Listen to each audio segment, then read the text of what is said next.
David Savage, a.k.a. Diz, and this is The Force Always. Okay, so welcome to the show. Let's get on with the Star Wars news, views, reviews, and interviews. You know what it's all about, The Force Always. Star Wars news this week. There may be minimal about Star Wars news, but let me tell you, I've got some little pieces. I have seen now Star Wars Episode 9, The Rise of Skywalker, 9 times. I did it just for 9.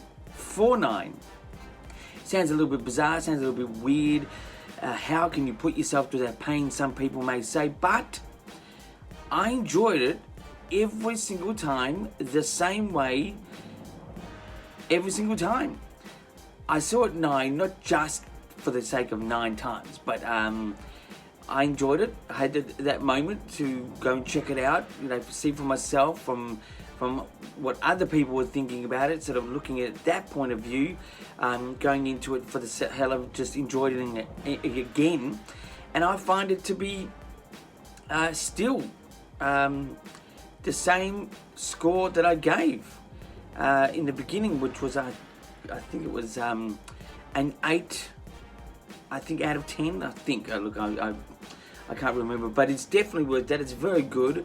I think the only part, knowing that, you know, the Emperor seems, from the information that I've been able to gather, was a last minute calling for the story, but I think it fits. It really does make sense for the Rey story, her being so powerful.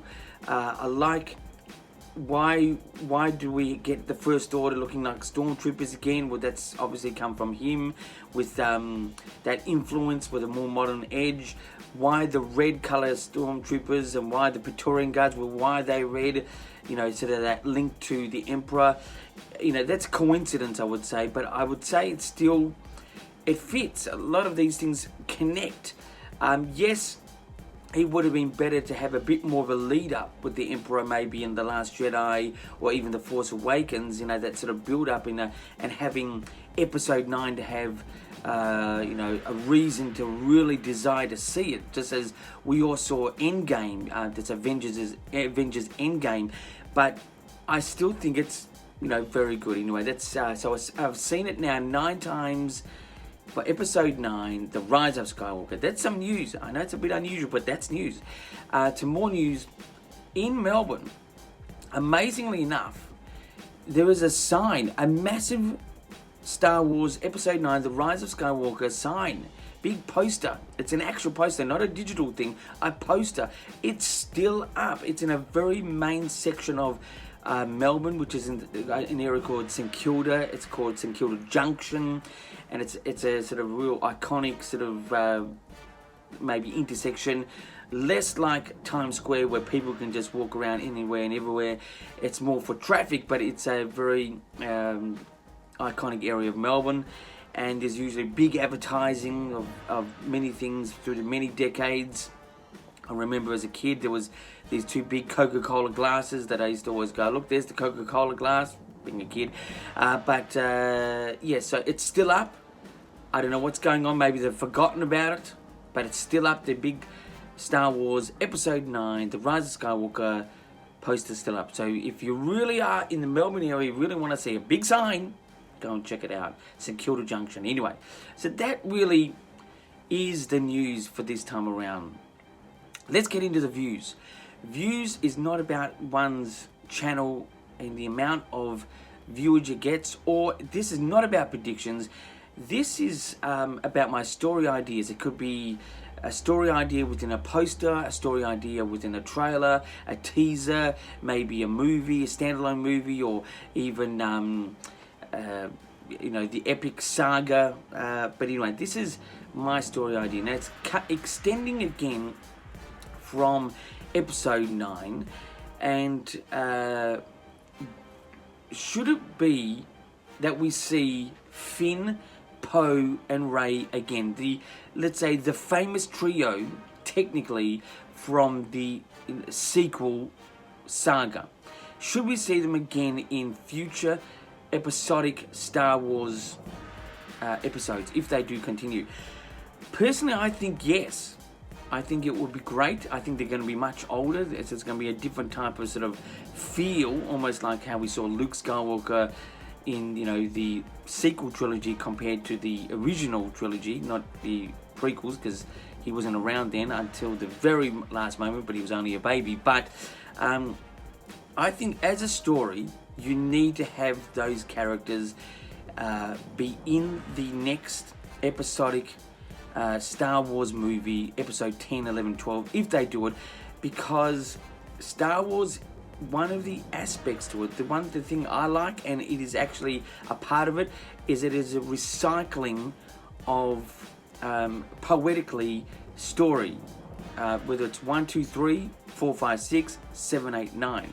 A lot of criticism came from episode 7 because it was too much like episode 4, the original Star Wars. To me, it was just that rhyming aspect. It may be a little bit close in parts, but it's the rhyming aspect of Star Wars.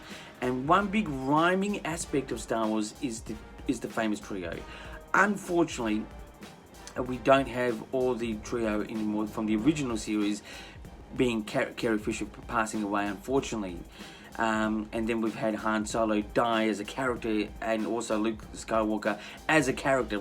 Spoiler there, whoops.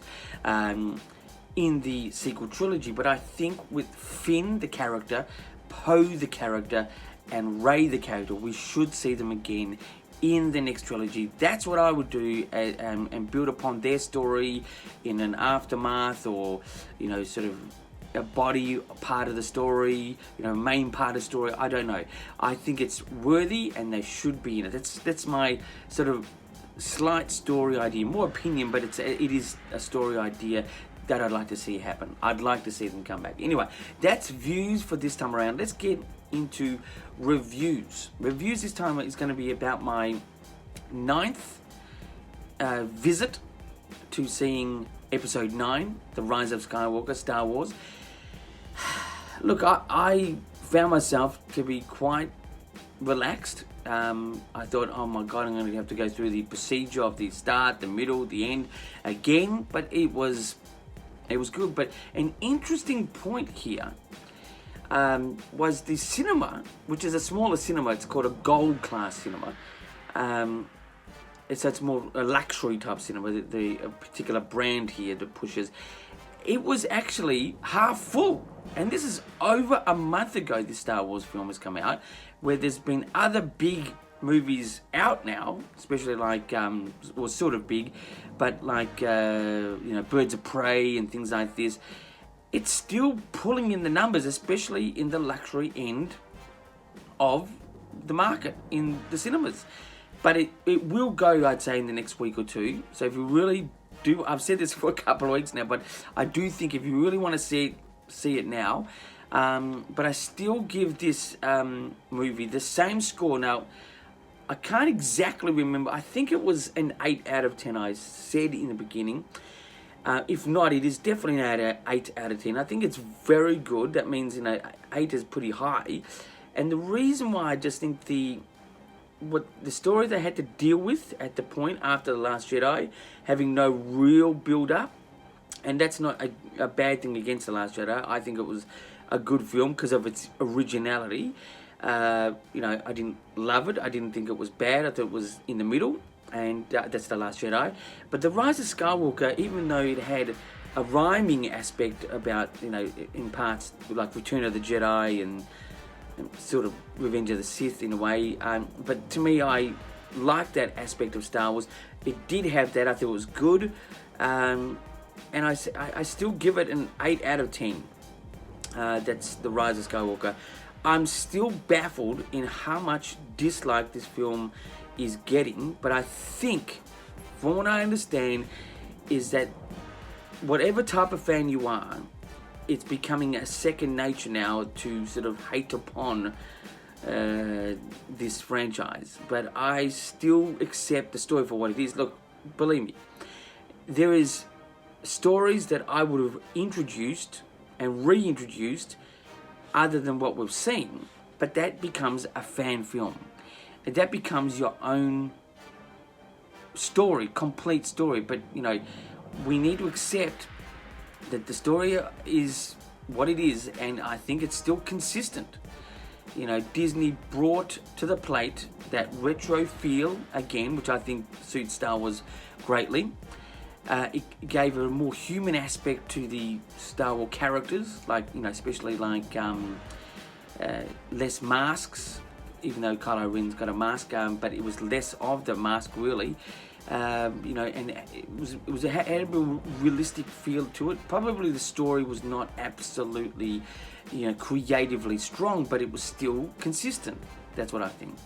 So my review for being the 9 out of 9 times seeing Star Wars Episode 9, The Rise of Skywalker, I think it's still great.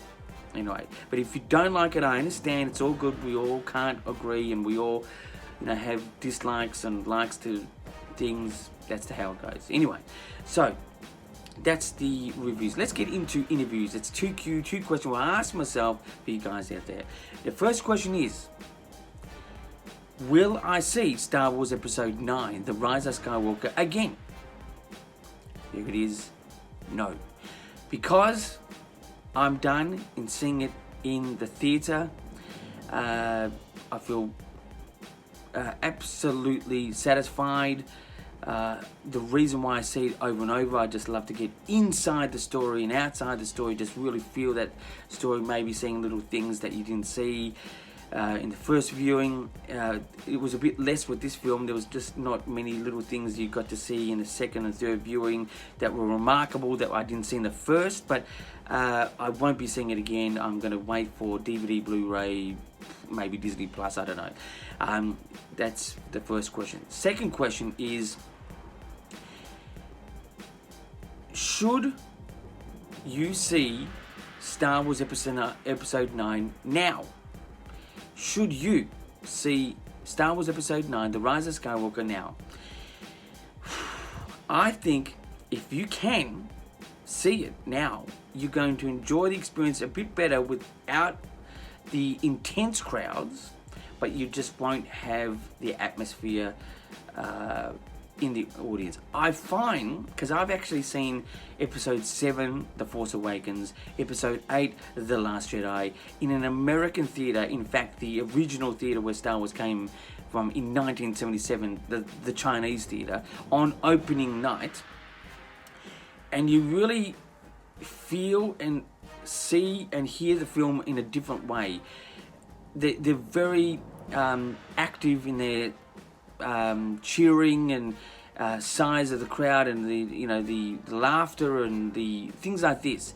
In an Australian theatre, it's less. It's much less, to the point of zero. But I think should you see the Episode 9 movie right now, or if you can see it, because you'll be relaxed. You can spread yourself out and just take it in. And seeing a film sometimes without that reaction or without people in the audience really gives you an unbiased sort of opinion on the film. That's what I think. So please see it. That's what I think. That's the answer to that second question. That's interview section this time around. Please subscribe to this channel, The Force Always, only on YouTube. It's a weekly basis program. I'm not leaving at all.